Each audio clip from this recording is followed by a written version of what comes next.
Hello, welcome back. How are you? Uh, so today, Mr. Jaggi was there, the physiologist, the prominent physiologist in the world. He's going to talk about homeostasis, homeostatic imbalance, osmotic pressure, hydrostatic pressure in the physiological process. Sorry, it's hard to say that with my straight face. Oh gosh.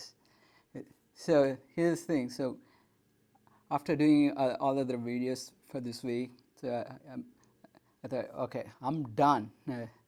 Because watching this guy speaking and telling all this bullshit, it really makes me sick.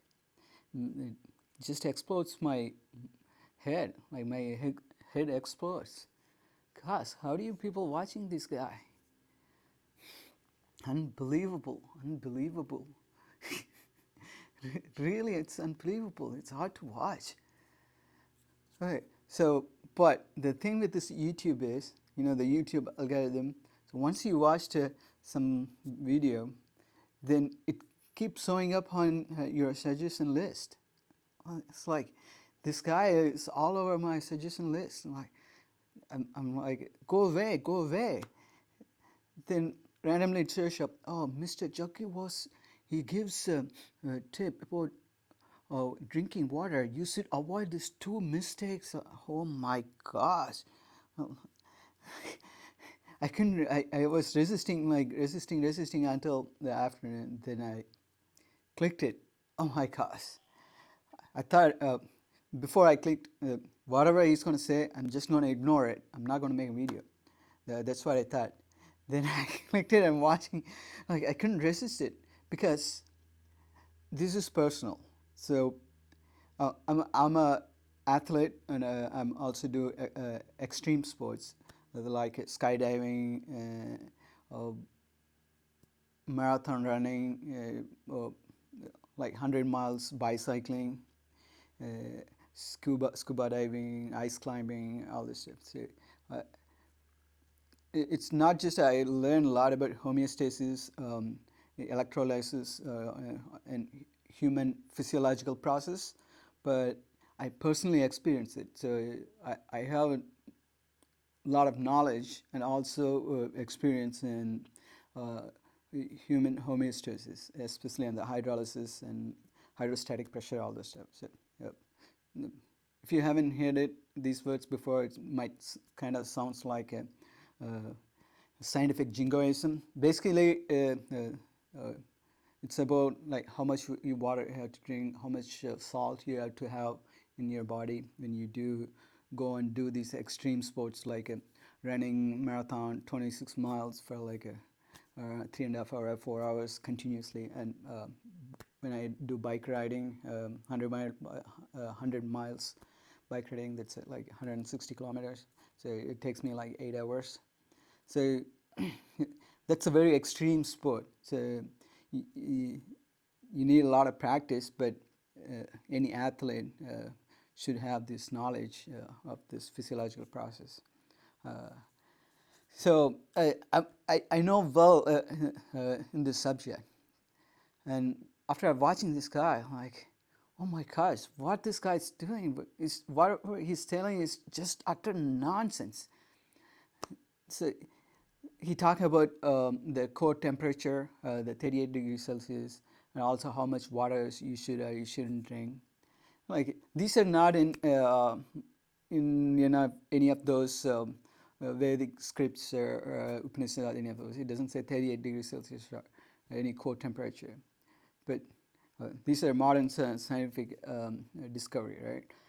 Probably he heard somewhere, and then he kind of made that up, whatever he's going to suggest. So he just made that up. Say like this way he's trying to do. So your core temperature is 38 degrees Celsius. So then you can't drink cold water. So that's his whole idea thing. Because if it's there, then there's a purpose. It's called 38 degrees Celsius. Then you have to live in 38 degrees Celsius, and you cannot drink anything cold, anything hot. So that's his yogic science. What's the basis?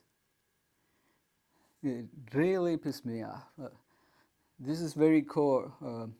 This is very personal for me. After having so much experience in this extreme sports and learned so much, and watching this guy, like, oh gosh, unbelievable. And then I made a mistake of reading the comments on his videos. Like, they are like, oh gosh, Sadhguru, you are the genius. You made my life. Watching you make me calm. These are so fundamentally true. Like, what are you guys doing? Everything he says is totally bogus. It's not reality. It's all BS. Stop watching this guy. So I thought I might make a video and just give you an overview. So this is what I'm gonna do. Like, in the first part, I just give you like light introduction, then let him speak. Then I'll go and give the full detail. And if you are like not well versed in science or it's too much, you can skip the second part of my talk. But I'm going to give the first introductory part and just give a little brief. Before that, let him introduce whatever he wants to say. Okay, Jackie? I say will be unpopular. You drink water only within 4 degrees variation upwardly and downward.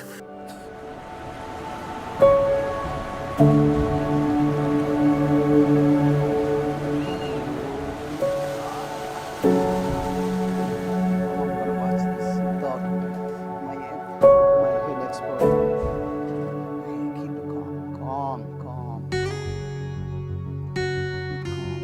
In America, everybody drinks water with 3/4 of the tumbler being full with ice cubes. Now what I say now will be unpopular. When Oh, so it's not unpopular. It's not like in science. It's not like a color. You say that this is ice cream. The only red color is the best. Then other people come and say, "Oh no, that's not possible. White color, yellow color," and everybody's tell their opinion. Then maybe you are minority. Then you are unpopular. That's not how science works. In science, when you talk about core temperature, is it true or not? It's not popularity context for you to just make it things up. What an idiot. What an idiot. Okay, so here, so you have a core body and full body. So there's a term, core body and full body. Core body is, full body is all your body from head to toe with your arm, leg, so everything, that's full body. Core body is your head and your trunk, your body, and up to your groin. Then your limbs, like the both hands and your leg, that's excluded. They're not part of a core body. So in this core body, your body temperature is always maintained at 98 degree Fahrenheit or 38 degrees Celsius, right? And that's for mostly our mammals, especially for humans. The other animals has like slight variation. And so for all your cells, the important vital organs like heart, your brain, lungs, and all these are important organs. You can live without your limbs, hands and legs, but you cannot live without heart. You cannot live without brain. You cannot live without lungs. So those are vital organs. For them, in order to function, 38 degrees Celsius is the optimal temperature. So, but it can function at cellular level. The temperature changes, but the core, the average temperature inside your core has to be 38. If it changes, when the outside temperature is cold, then the temperature is going to lose, right? So if it changes, your body trying to maintain it. The way the body it does is, let me show you so you'll understand. Oops, sorry. Okay, here. So, oh, no, not that one. Okay, here. So what you're looking here is what are the things that's essential that makes your body to maintain the temperature. So here you're looking at two things. What are the things that produce heat in your body, and how you lose heat. So say your temperature in your core is 38 degrees Celsius. Okay, how are you going to lose? It's just basic thermodynamics, heat transfer. So there's three ways you're going to transfer heat: radiation, conduction, convection, and evaporation. Evaporation is kind of like losing your molecules. It falls in those convection process. But for the purpose of discussion, let's just say that's another transfer of heat. And radiation is like your body's 38 core temperature is 38 degrees Celsius, so it'll automatically radiate in infrared. But if your body is at 600 degrees Celsius, then you're gonna emit visible light. But by the time you'll be dead. But that's how it works when bodies are cremated. They're burned and emits light. So, but if you are even raise temperature even higher than that, then you're going to emit ultraviolet light. So all goes back to the Planck's law. So if you learn physics, you would know. So your body also radiate heat. So that whether you like it or not, it's just this temperature, the radiation going to emit heat. So you're going to lose heat energy. The other one is conduction. Conduction, yeah, if you touch the cold object, then obviously you're going to lose weight. Convection is moving fluids, right? You breathe the cold air, or if you breathe air, then if it's cold air, it's going to go into your lung, it's going to warm up, then it's going to come out as a warm air, then you release the air. So that's a conduction and convection.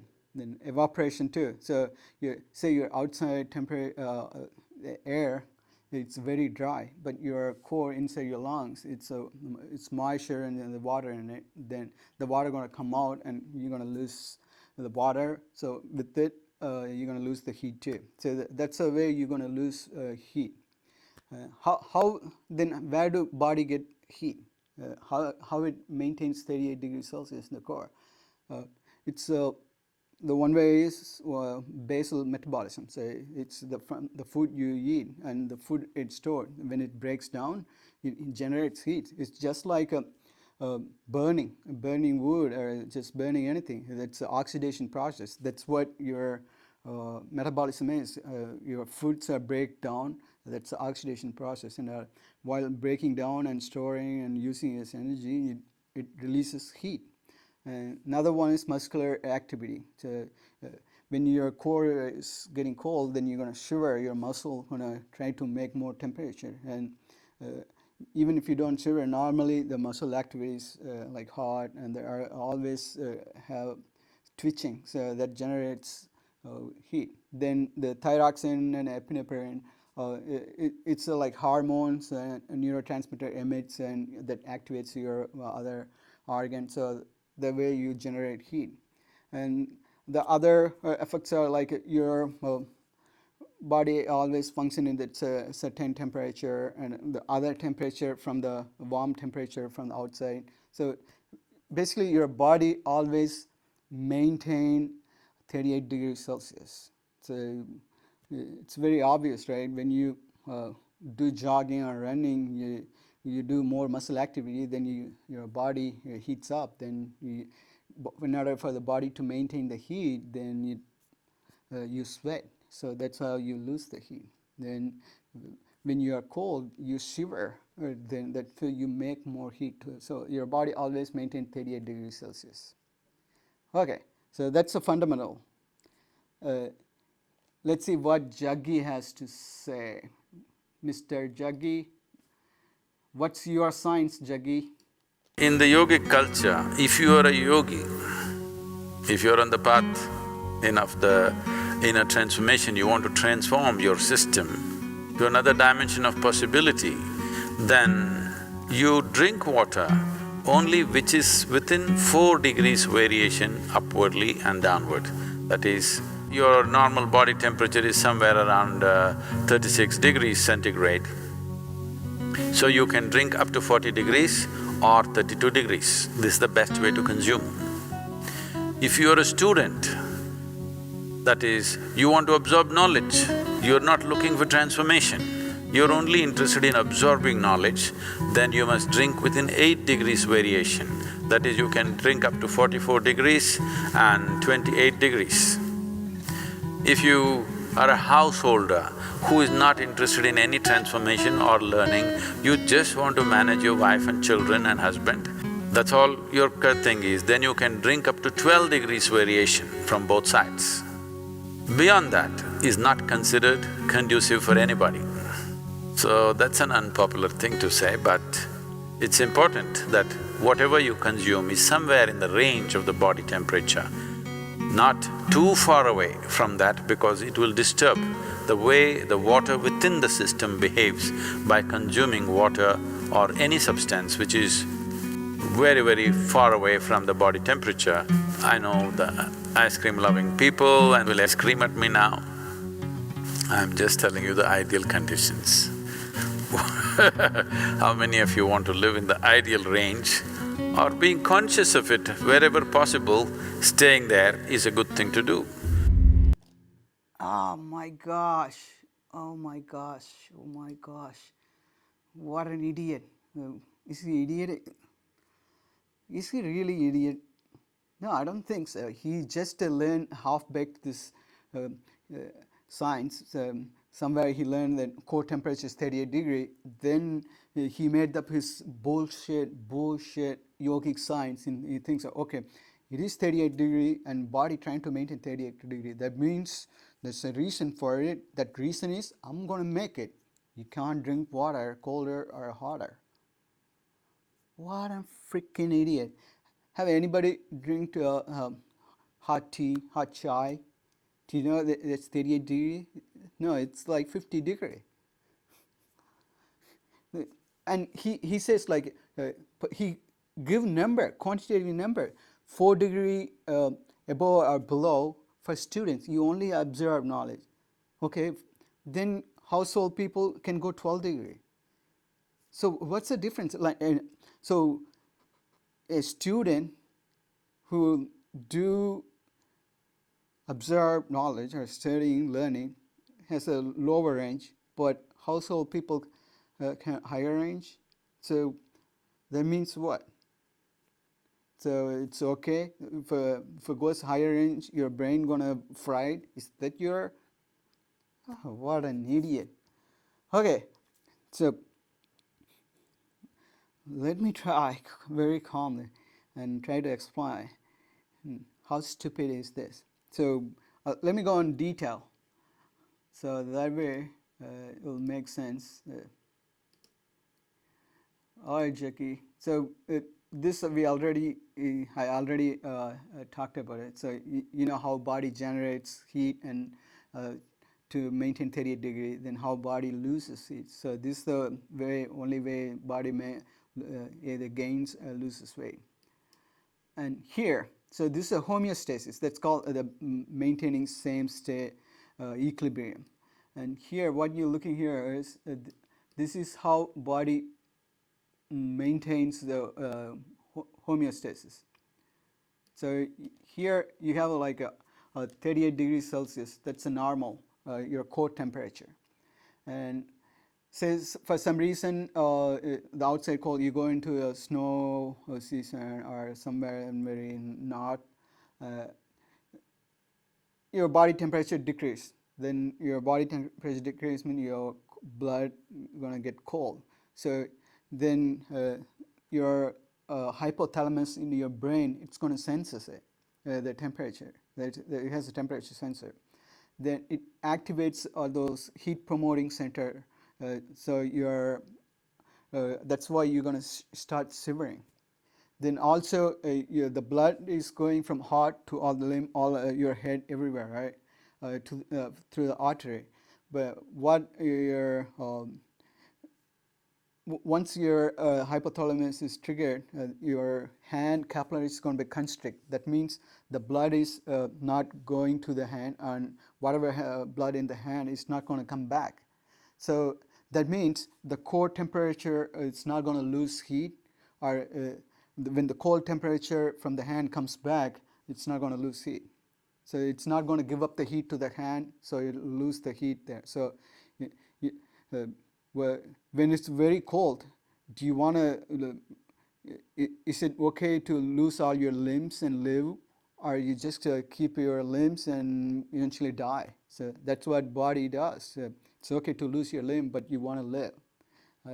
So that's why the first thing when you get cold, your hand's gonna get numb and freeze, and your foot before your body gonna get cold, your core gonna get cold. So then then your body automatically rises, right? Your temperature rises.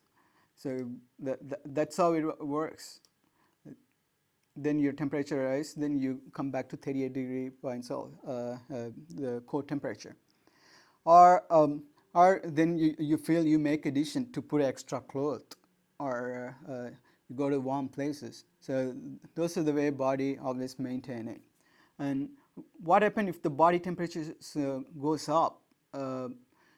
There's so much heat outside, or even you do running, do exercise, your body generates so much heat. But in order for your body to maintain optimally, your core temperature has to be 38 degrees. So again, the heat center and the hypothalamus get activated. So what happens? Those constricted capillaries, it's going to be open. Then your core temperature are going to lower. How? Because the blood going to go to your hands, and it's going to carry the heat to the hands. Then it lose there. Also, your body going to sweat. So the water from the core, it's going to carry the heat and evaporate away. So that's how it always maintain it. Okay. Now coming back to ice cream. So ice cream, it's usually like not 0 degrees Celsius or below. It's usually like 4 or 5. It's chill enough, and otherwise it's going to be ice cube, right? So ice cream is cold, and you eat it. It's perfectly normal. You're not going to lose like 10, 20 degrees Celsius in the ice cream. It's easy to even calculate. Say you your head to your trunk, how much water will be there? Say approximately 5 gallons of water. Then how much is 5 gallon, or what, 20 liters of water? Then your ice cream is like not even a liter, like 250 milliliter, or say half a liter of ice cream, cold ice. And what do you think is going to happen? So you put a half a liter of cold into a 20 liter of water. Do you think the temperature going to drop from 38 degree all the way to like 28, 26? No, it's going to just drop minor. Before it even go like 2-3 degrees Celsius, your body going to generate more weight. More heat. So it's perfectly normal to eat ice cream. There's nothing wrong. You can eat all the ice cream you want in a cold ice cream. But if there's any harm, eating too much ice cream and too much sugar, that's more harm than eating cold ice cream. What an idiot. Really, just a freaking idiot. I can't believe people watching this guy. He just made all these things up. Really. It's stupid. Ah, gosh. Okay, alright, so what's next? Oh, it's hard to watch this guy without just getting pissed off. Okay, so he gets still more to it, and he's going to now talk about electrolysis. How many of you want to live in the ideal range or being That's not conscious of ideal it range. wherever possible, Sit up. staying there is a good thing to do. You know what's good thing? You just you shut your mouth. That's a good thing to do. If you don't feel thirsty, if you don't drink water, nothing is gonna happen, you're gonna be fine. It's only in America you will die if you don't drink water. And nowhere else people simply drink water. When they get thirsty, they drink water, otherwise they're fine, even in a desert. It's only in America, in cold climate, everybody's carrying a bottle and sipping continuously because the marketing machines have done this to them that they must drink lots of water. Excessive consumption of water, especially if it's done in small sips, body absorbs. When it absorbs, the sodium levels, which are very delicately balanced, will drop.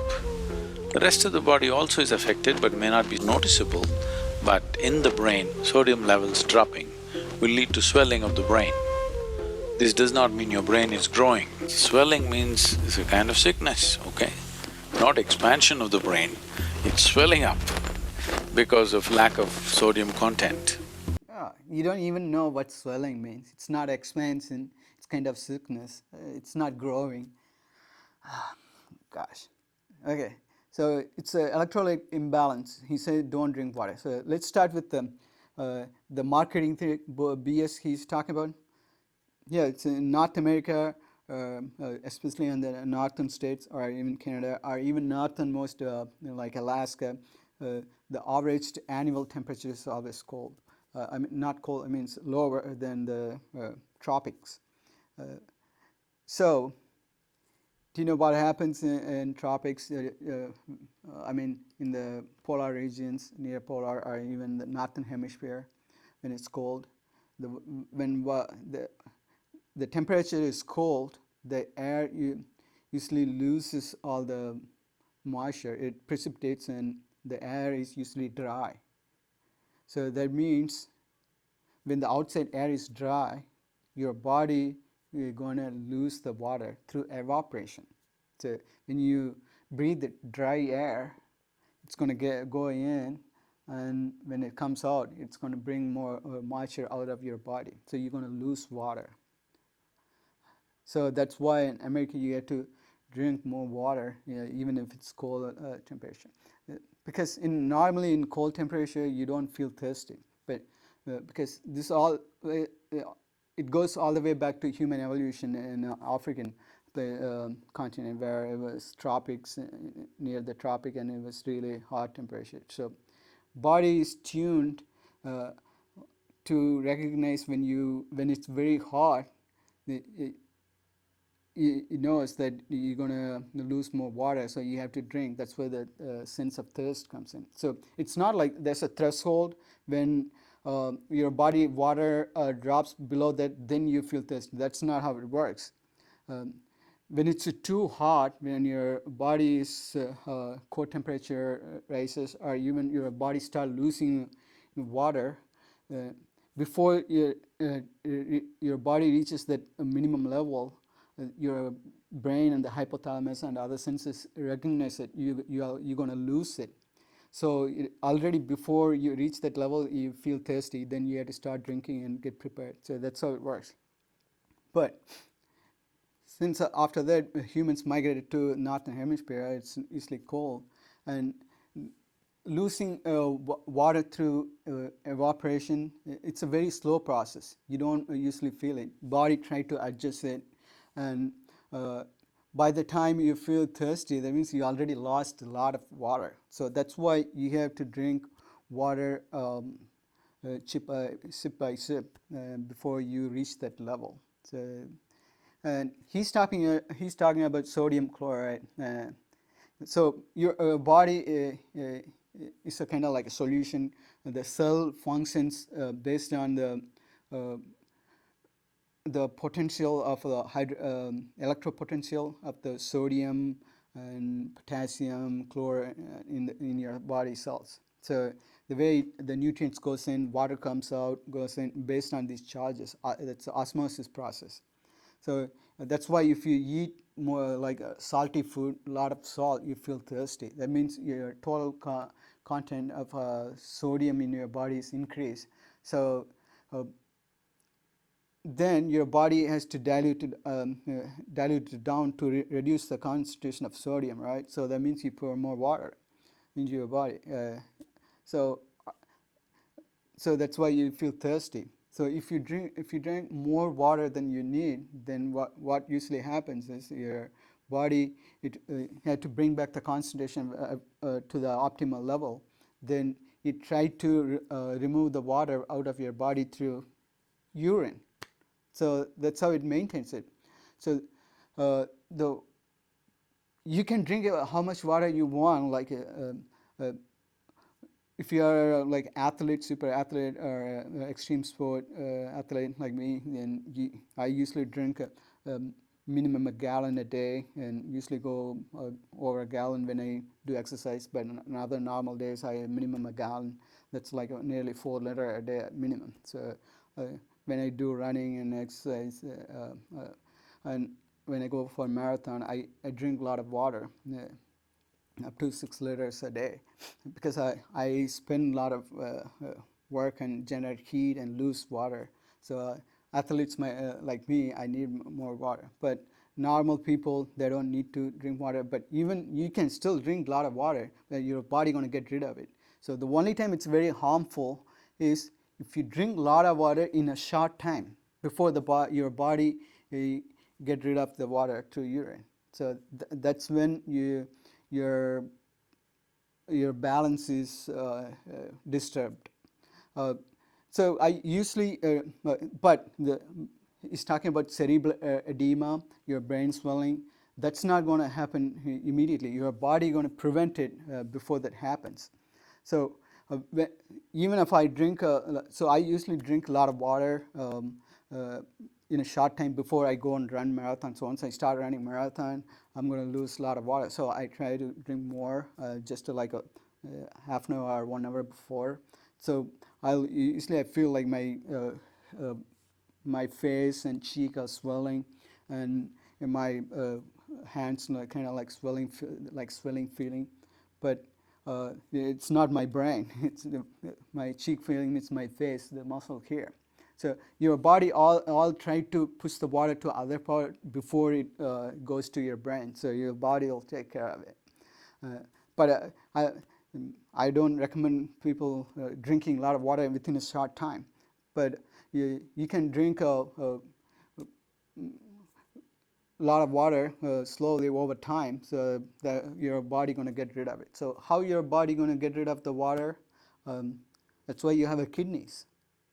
So the kidney is the one maintains like your electrostasis balances. Let me show you some the diagram so that will make sense for you. Sure. We know what's this. Okay, so this is the normal process how kidney. Oops. All right. Oh, okay. Right here. Okay, so this is a normal process kidney does. So if your water content in your body is increased, so that means your blood pressure is going to increase. The blood pressure increases not just like if it's blocked. If you have so much fat in your arteries blocked, then your blood pressure increases. That's not only a solution. If you have so much water in your body, then the blood pressure also increases. So then your brain detects it and it triggers the process and trying to get rid of it. So actually how it occurs is through your kidney. So that's how you pee, right? And here you can look at this anatomy of your kidney. So these are the nephrons. That's where this electrolytic osmosis process occurs.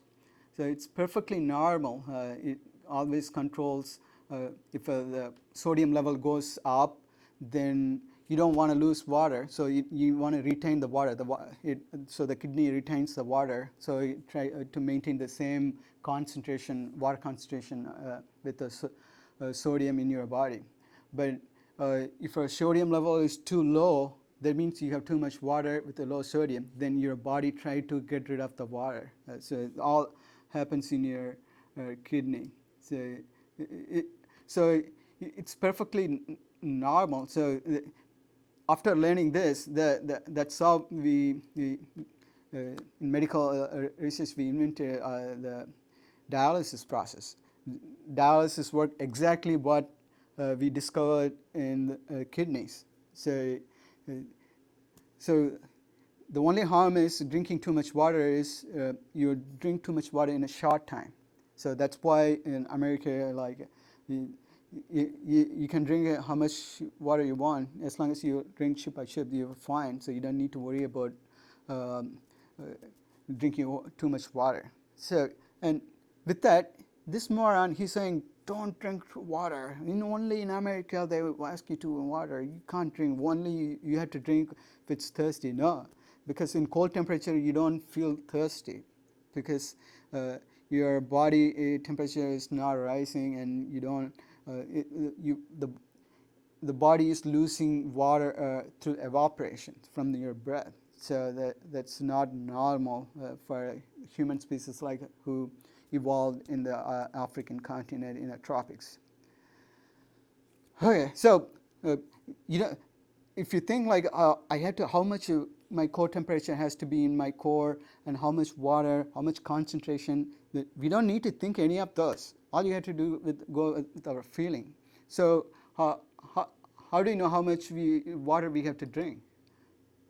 So how anyone knows? So there's an easy way. So this is the way I go. Everyone should. So look at your pee. If it's too colorful, means you are dehydrated. You don't have enough water in your body. Your kidney is reabsorbing all the water. It's not letting go. So that's why all the sodium or other proteins are coming out. So it's high color, yellow and brown. But if your body has too much water, your kidney is trying to get out all the water, then it comes so clear. So if it's pure white, that means your body has a lot of water in it. So normal is the fair color is the light color. So that's how you have to, all you have to do, go with feeling, not thirst. So look at your urine, and if it's too light or too dark, drink accordingly. So it's perfectly normal. So don't listen to this idiot, this stupid, this moron. Oh, God. So because there's not enough sodium, more water goes into the brain, trying to supply the required sodium to keep the balance. So more water in your brain means you will slosh. Psychological imbalances will come. See, if you drink lots of water at one go, body will decide how much to absorb, how much to throw out. But if you keep sipping through the day, body kind of gets deceived and tends to absorb more water than it should. But let's say right now you drink 2 liters of water. Yeah, he's saying exactly opposite what actually the fact and truth. If you drink water sip by sip, your body has more time to get rid of the water and maintain the balance. But he's saying if you drink sip by sip, your body wouldn't know, then you'll have more water. That's totally wrong, exactly opposite of the truth. If you drink too much water within a short time period, before your kidney and body get rid of it, your osmosis level changes. Then your sodium level gonna lower. Then your nervous system and muscle are gonna break down. So that's why you have to maintain your electrolysis. There's a term in medical like hyponatremia. Hypo means lower, natremia is sodium level. So you can drink as much as water you want, but drink slowly over time, your body will take care of it. And also, when you drink a lot of water, the first thing going to happen is other organs going to absorb before it goes to your brain. And cerebral edema is the last, because that's how your body works. That's the main important organ, right? That's what you're trying to protect, not your hands or your cheek. So those things get swelled before it goes to the body. So in rare medical cases, maybe it'll happen. But uh, drinking a lot of water is bad in a short time. Drinking a lot of water in a short time is bad, but drinking a lot of water is perfectly fine if you drink slowly, ship by ship. But nobody drink a lot of water, but it's okay. Drink at least like 4 liter, 5 liter a day. You'll be perfectly fine. And that way you don't feel hungry, and when you have feel the feeling of fullness, you don't go and eat the junk food or the sugar, other salty food, any of this.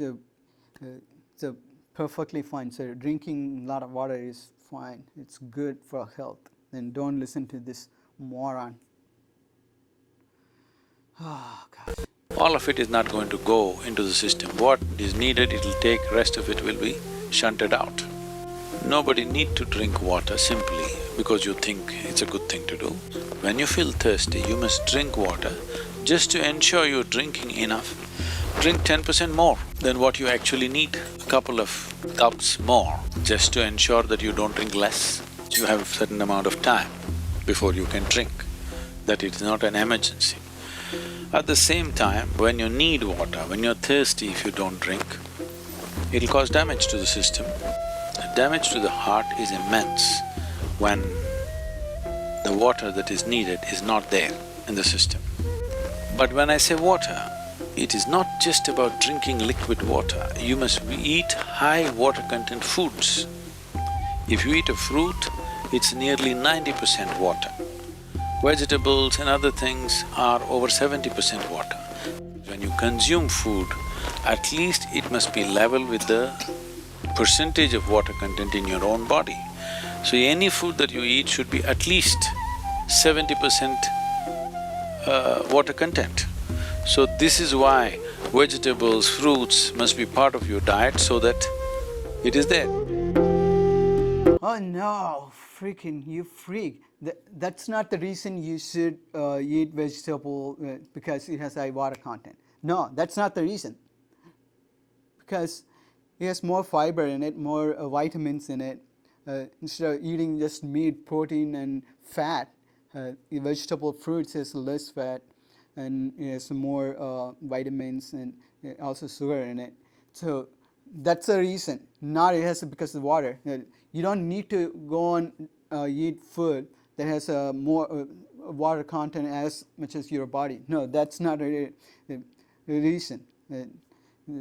Freaking idiot.